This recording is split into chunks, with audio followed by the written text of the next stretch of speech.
He doesn't flinch, and he doesn't pretend. In a world that taught royals to smile for the balcony and bury the bruise, William is doing the unthinkable, naming the bruise, showing the bruise, and then building a plan so his children don't inherit it. That is the shockwave under the polite headlines about a refreshingly candid interview. Listen closely and you'll hear the hinge of an era.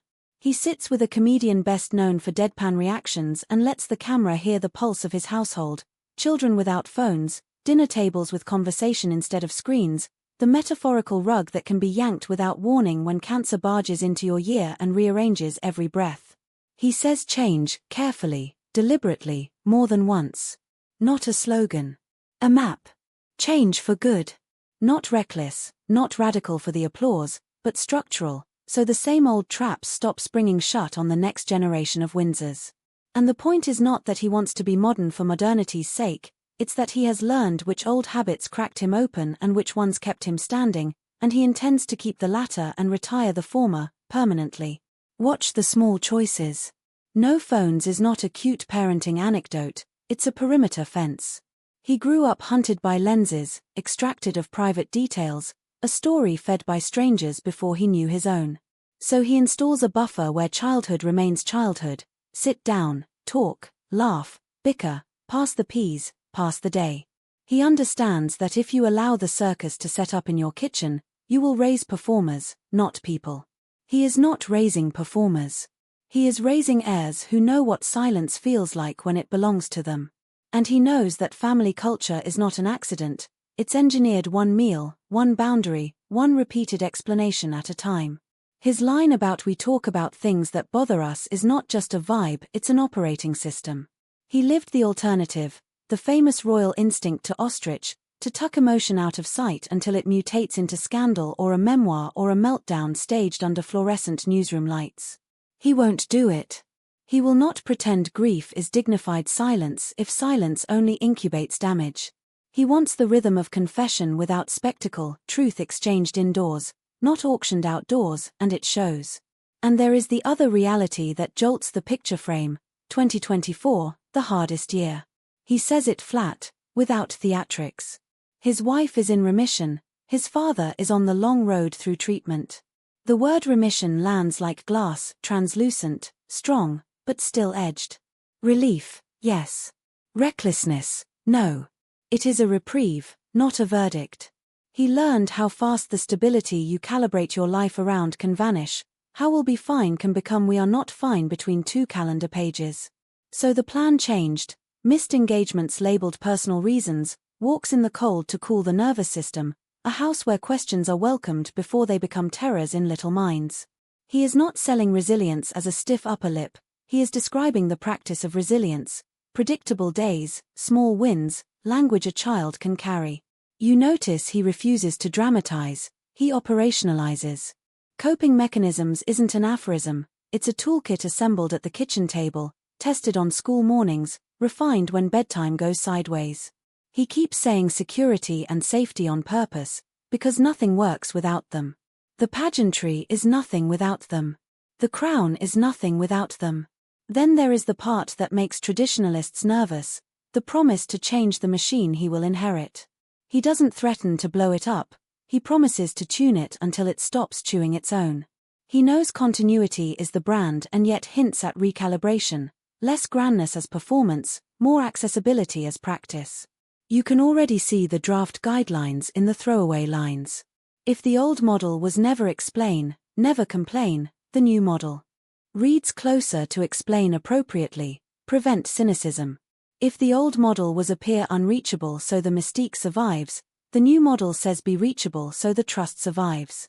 He speaks right into the tension biographers always cite: continuity versus change, and rejects the false choice. The plan is both, the same, but different, the different, but familiar. Less Doctor Who regeneration with a brand new alien, more the same actor in a sharper script. There's a reason his words make advisors lean forward. They hear the subtext: it's not just policy tweaks, this is institutional nervous system work. The monarchy's worst outcomes have rarely been about ceremonial failure, they've been about emotional mismanagement: young people fed to a tabloid economy, elders expected to alchemize heartbreak into stoicism on command, private crises treated as press strategies. William wants protocols instead of prayers when it comes to mental and relational hygiene. You can imagine the memos. If a senior royal is enduring a medical crisis, here is the cadence of updates that preserves dignity and prevents rumor storms. If a child is reaching adolescence, here is the media perimeter, relentlessly enforced. If an unjust narrative takes hold, here is when we break the old never explain rule because explanation preserves the realm's sanity. This is not performative transparency, it's clinical, targeted, need-to-know release empathy that understands timing. He also quietly rebukes the oxygen thieves, the media practices that recruited his childhood as content. He doesn't spit, he reframes. He will not let that creep into his home. He names it the creep and blocks it at the threshold. A palace source calls it more accessible, which will make some commentators imagine looser dress codes and more selfies. They are underselling it. Accessibility, in his usage, is about lowering the defensive noise in the public so the institution can be heard. If people know what's happening in the places where secrecy only breeds suspicion, they stop inventing motives. He is not promising an endless diary, he is promising enough light to keep mold from growing. You can see how the pressures of the past forged these stances. His grandparents embodied survival as ritual. His mother embodied the cost of ritual without repair. He stringed both lessons into one instrument: keep the rituals that bind the nation, retire the rituals that bind the throat. He will knight where knighthoods matter, bow where bows belong, and still let the kitchen remain a kitchen. He will endorse tradition without letting it colonize intimacy. He has learned what too many leaders learn too late: you cannot deliver public steadiness on a private fault line. The floor must be carpeted literally at Windsor, where he laughs about childhood splinters, and metaphorically at home, where a child can run without being punctured by an adult's unresolved history. There is a paradox in his blueprint that is easy to miss. He is promising less performance and more results at precisely the moment the internet rewards the opposite. But the Earthshot Prize shows you how he means to thread that needle. He built it like a head of state would build a policy instrument: 10-year horizon, measurable thresholds, a platform that dignifies doors instead of slogans. He goes back to that oak tree in his message and marks time not by press cycles but by the 2030 cliff scientists drew. That's not moral theater, that's governance. It's also fatherhood. He measures 2030 in George's, Charlotte's, and Louis's ages, not in milestones of pomp. The decade is half gone. That makes him urgent without making him loud. And yes, the other storyline floats just outside his frame: brother, rifts, memoirs, reconciliation. But watch what he does. He refuses to let the personal soap opera become the defining text of his leadership. He neither weaponizes forgiveness nor moneizes grievance. He attends to the things he can control: his house, his children's inputs, the tone of his office, the projects that make a dent. He will not be baited into litigating pain for entertainment. That restraint is not passivity, it's strategy. Emotional discipline at the top is not a luxury in a constitutional monarchy, it's stabilization. It keeps the nation from being dragged through every private corridor whenever ratings dip. Skeptics will say we have heard modernization promises before. They are right. But track the delta in the details. Past modernization often meant rebranding the balcony. His modernization sounds like rewiring the boiler room. Past accessibility often meant more glossy spreads.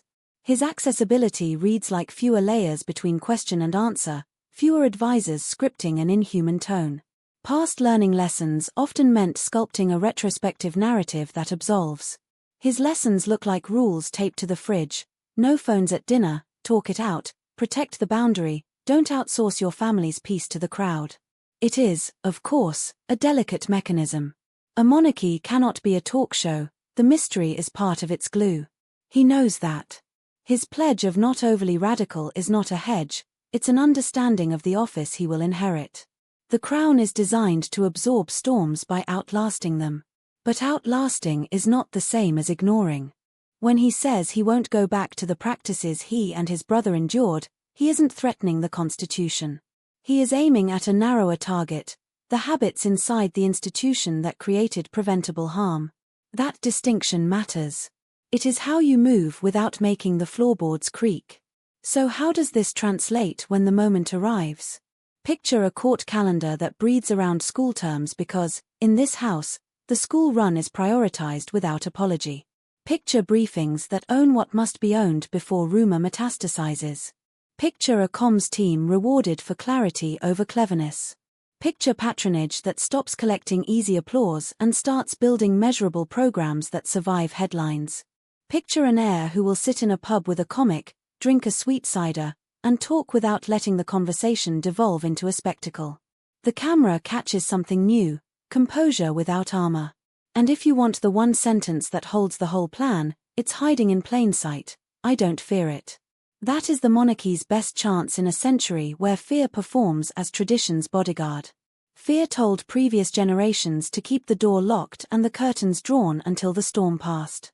Fear cut off difficult conversations and hoped the wound would seal by itself. Fear gave us palaces of silence filled with echo. He is not mocking those choices. He is telling you they are no longer fit for purpose when the storm lives in your pocket and calls itself a feed. The only way to shrink the storm is to lower the pressure inside the house. He is choosing pressure valves over pressure cookers. Will it work? Only if the promises survive boredom, not just crisis. It's easy to be open when everyone is listening. It's harder when no one is. It's easy to swear off old mistakes when the adrenaline is fresh. It's harder 3 years later when the old reflexes feel like rest. But look again at the clue he keeps giving: system, not mood. Systems outlast moods. Systems turn sentiment into culture. Systems raise children who don't have to unlearn their childhoods on a therapist's couch with microphones outside. And here is the part that startles even the cynics: he knows he is continuity. He knows he is change. He refuses to pick. He will carry the scepter that outlived empires and still get on an e-scooter to cut 5 minutes off a Windsor commute. He will pull the curtain on state openings and still insist on supper without screens. He will host ceremonies that make tourists cry and still teach his children to identify stress before it detonates later with interest. If that sounds ordinary, that is the point. The most radical thing a future king can do in the 21st century is protect the ordinary inside the extraordinary, on purpose. So no, he is not hiding from emotional problems. He is standardizing the maintenance plan. He is telling the country that competence and compassion can share a crest. That a monarchy designed to endure can still learn. That the oak tree isn't just scenery for a speech, it is an instruction. Put down roots, mark the years, keep the canopy wide enough for the people who look up to you. If you are waiting for fireworks, you will miss the subtle engineering happening in daylight. If you are waiting for a manifesto, you already heard it: change for good. The rest is just implementation, and he has already started.